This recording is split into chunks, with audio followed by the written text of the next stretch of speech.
says hi. Then she turns away and ignores you. You relish being left alone to think. You're in charge. You're invisible. It's called freedom. You're free to think and say what you want.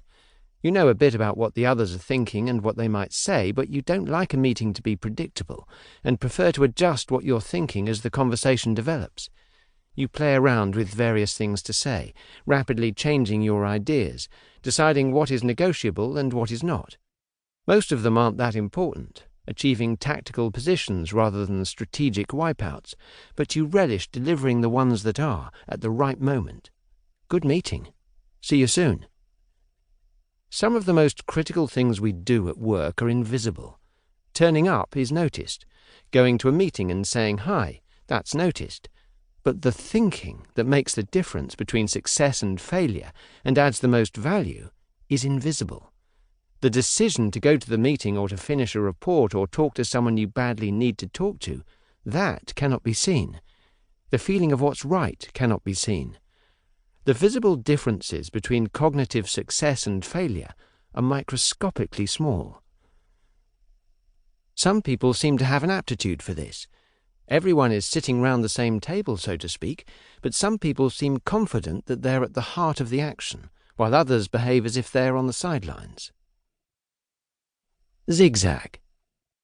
My first job as a teenager was the 7 p.m. to 7 a.m. overnight shift in the Watford Gap motorway services area on the M1 in the Midlands, and my second was the daytime shift at Linnell's grocery warehouse for small corner shops in Northampton. I was delighted to be paid for doing something so easy, and I liked my new mates. It's a gift to be cheerful at 2 a.m. or after lugging down another box of groceries. Looking back, I realized there was a good reason why those jobs were so easy. I could see what others were doing and copy them, and they could see when I needed help. These same reasons also made them boring, and so after going to university I joined Lever Brothers, part of Unilever, and became a brand manager. After 2 years there I walked away because the focus on brands and sales was too narrow for me. In spite of giving me status and money, the company cared not one whit about who I was or wanted to be. So I decided to follow my own interests in city design. I had grown up in and around an old market town, but life was moving on. Surely the look and feel of future neighbourhoods should be different. I was inspired by Ian Nairn's books Outrage and Counter-Attack, and the more ambitious designs of C.A. Doxiadis.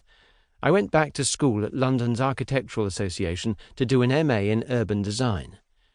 This led me to Stuart Brand and the Whole Earth catalogue, which was inspired by the ideas of Buckminster Fuller and spurred on by Brand's own success in persuading NASA to release the first image of the Earth as seen from space.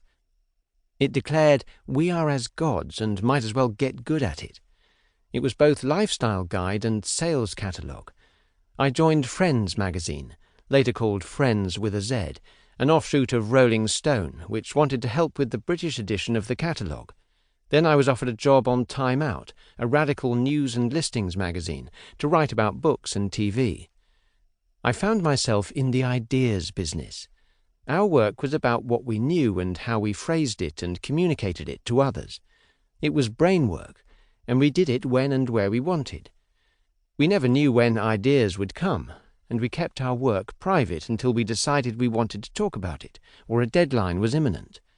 A lot of the chat was informal and fuzzy, and often we gave few signs of work being done. Sometimes, of course, it wasn't. My work was becoming invisible. My ideas began to expand beyond the job requirements, which, I realize now, is an early symptom of invisible work. It was still a job in that I was employed, given a desk, paid and taxed, but my work had changed from being public and observable to being private and unseen. I began to ask myself about the nature of thinking as work, about people who think for a living. A friend who has known me for a long time said she never understood what I was doing. I realize now she meant she couldn't visualize it. What do we want to do? The bedside alarm goes off and we're half awake and hit the snooze button. Why do we get up in the morning? Money is a big incentive. Is there also a sense of responsibility? If so, to ourselves or other people? Is it a sense of pride, perhaps?